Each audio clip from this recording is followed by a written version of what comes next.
आज आपण 153वा श्लोक पाहतो आहोत. श्रीराम समर्थ. गोपाल कृष्ण भगवान की जय. प्रभु श्री रामचंद्र भगवान की जय. पवन सुत हनुमान की जय. रामदास स्वामी महाराज की जय. जय जय रघुवीर समर्थ. 153वा श्लोक असा आहे. नव्हे पिंड ज्ञाने नव्हे तत्वज्ञाने समाधान काही नव्हे तान माने. नव्हे योग यागे नव्हे भोग त्यागे समाधान ते सज्जनाचे नियोगे. रामदास स्वामी या श्लोकामध्ये आपल्याला समाधान कसं प्राप्त करून घ्यायचं याविषयी मार्गदर्शन करतात. आपण मनुष्याच्या जन्माला आलो खरं, पण माणूस म्हणून माणुसकीने काही वागता येत नाही आपल्याला. आणि म्हणून बऱ्याच वेळेला असं म्हटलं जातं, अरे माणसा निदान तू माणसासारखा तरी वाग रे.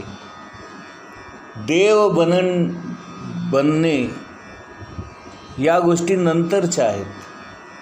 देव बनवायला जाऊ नकोस, आधी तू माणूस म्हणून जगायला लायक हो. तर यातले गमक असं आहे की आपण माणूस आहोत खरं, परंतु इतर प्राण्यांप्रमाणे तहान भूक झोप निद्रा आणि मैथून सुख किंवा स्त्री पुरुष संबंध याच्यातच आपलं सगळं आयुष्य वाया घालवतो. बघा, आपण माणूस प्राणी आहोत हे जरी खरं असलं तरी इतर प्राण्यांमध्ये आणि मनुष्य प्राण्यामध्ये फार फरक आहे.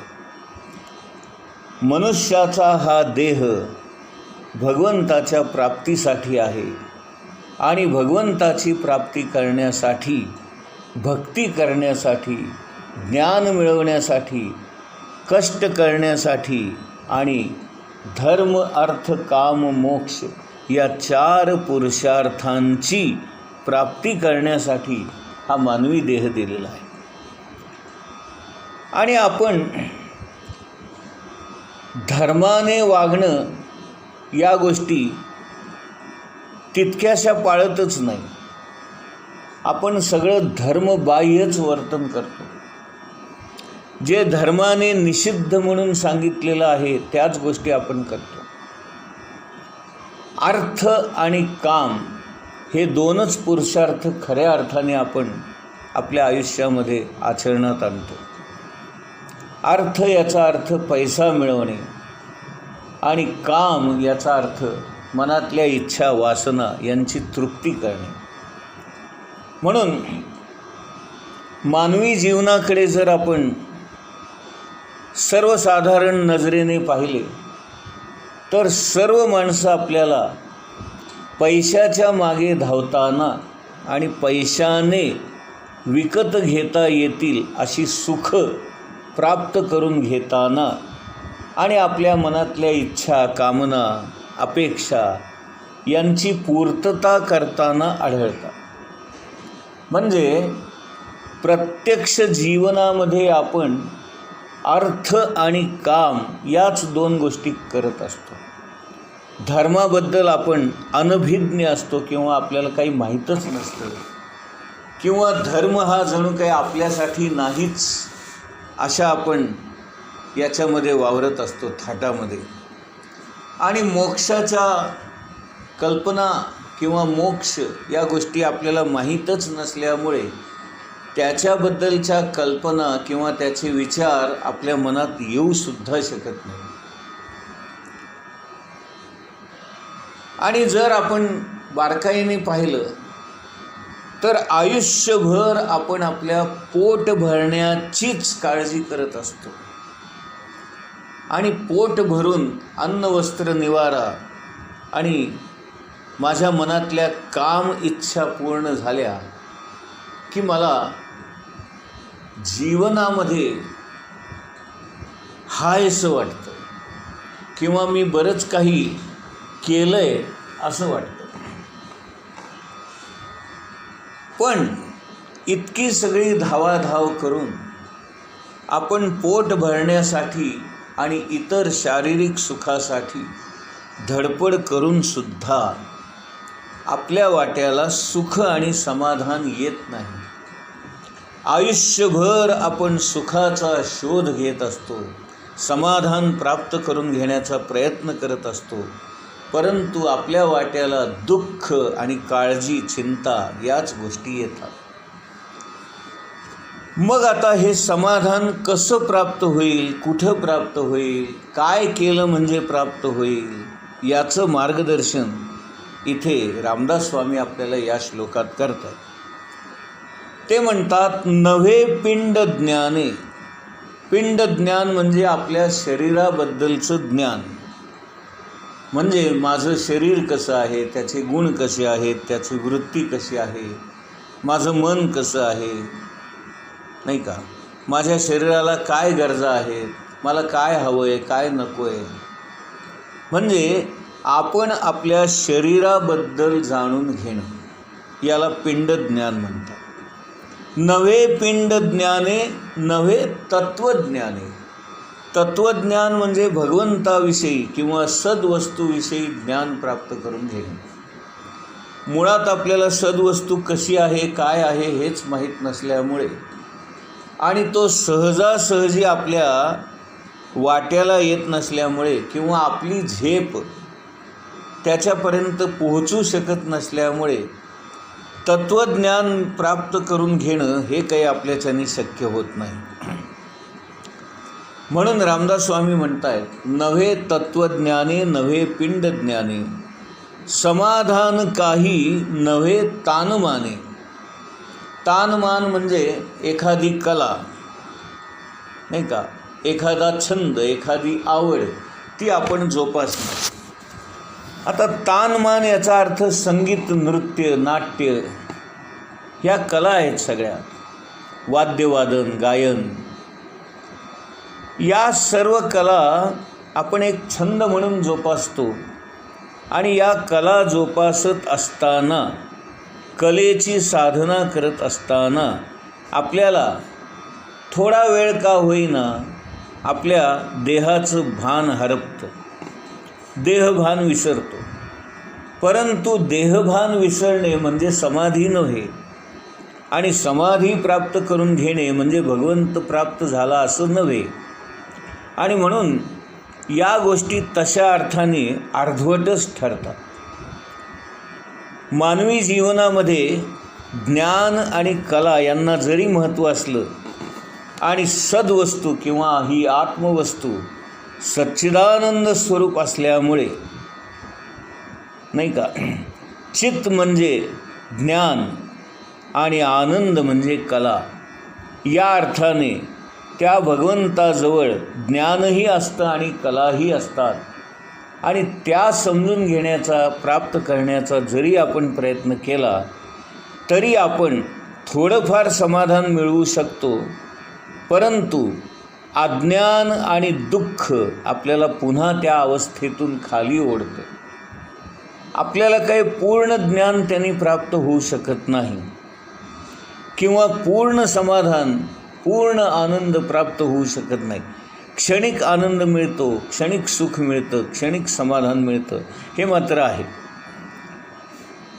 त्याच्यानंतर पुढे म्हणतायत, नवे योग यागे.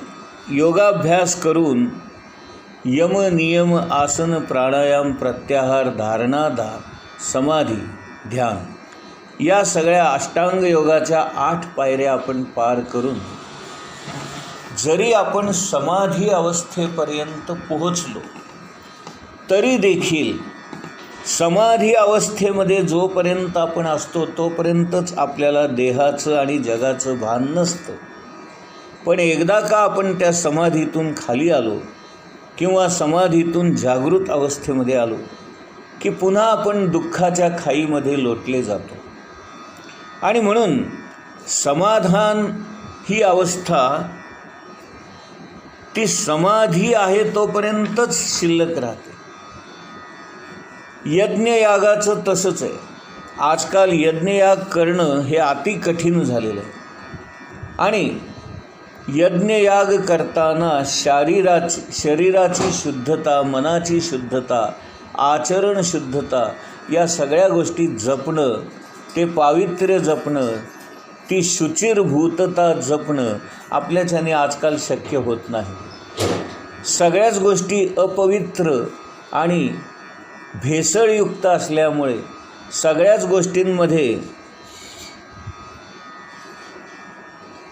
अशुद्धता असल्यामुळे, सगळ्याच गोष्टींमध्ये अपवित्रता असल्यामुळे आपल्याला या गोष्टी अत्यंत शुद्ध स्वच्छ स्वरूपामध्ये करता येत नाहीत. दुसरी गोष्ट, यज्ञयाग करण्यासाठी आपल्याला ते ज्ञान असणारे गुरुजी आजकाल मिळत नाहीत. त्यामुळे आपल्याला या सगळ्या गोष्टींपासून अलिप्तच राहावं लागतं. यज्ञयाग आपण करू शकत नाही कारण मनाची शुद्धता जपता येत नाही, शरीराची शुद्धता जपता येत नाही, साधन शुचिता जपता येत नाही. आणि मुख्य म्हणजे आजकाल ते ज्ञान असणारे गुरुजी किंवा पुरोहित आपल्याला मिळू शकत नाही. या सर्व गोष्टी करून जरी आपण थकलो तरी देखील आपल्याला समाधान काही प्राप्त होत नाही. आणि मग इतकं सगळं केल्यानंतर आपण कशापासूनही काहीच करून सुद्धा समाधान मिळत नाही हे जेव्हा लक्षात येतं तेव्हा आपण काही गोष्टींचा त्याग करण्याची सुद्धा खटपट करतो. आपल्याला ज्या गोष्टी भोगायला आवडतात त्या भोग सुखाचा आपण त्याग करायचाही प्रयत्न करतो. परंतु त्या त्यागाला देखील एक प्रकारच्या मर्यादा असतात आणि एका मर्यादेबाहेर आपण त्याग करू शकत नाही. मग समाधान कुठं मिळणार आहे? नव्हे पिंड ज्ञाने नव्हे तत्वज्ञाने, समाधान काही नव्हे तान माने, नव्हे योग यागे नव्हे भोग त्यागे. अरे मग आहे तरी कुठे समाधान? मग शेवटच्या ओळीमध्ये रामदास स्वामी सांगतायत, समाधान ते सज्जनाचे नियोगे. सज्जनांजवळ मात्र समाधानाचा ठेवा असतो. ते स्वतः अत्यंत समाधानी असतात, तृप्त असतात. त्यांच्या वासना मिटलेल्या असतात, नाहीशा झालेल्या असतात. त्यांची हाव कमी झालेली असते. त्यांना अमुकच गोष्ट असावी किंवा ही व्हावी असं वाटत नाही. त्यांची अवस्था असेल तरी उत्तम, नसेल तरी उत्तम अशी असते. आहे म्हणून त्याचा आनंद नाही किंवा एखादी गोष्ट नाही म्हणून त्याचं दुःख नाही. अशा प्रकारे सुखदुःखाच्या पलीकडे ही मंडळी गेलेली असतात.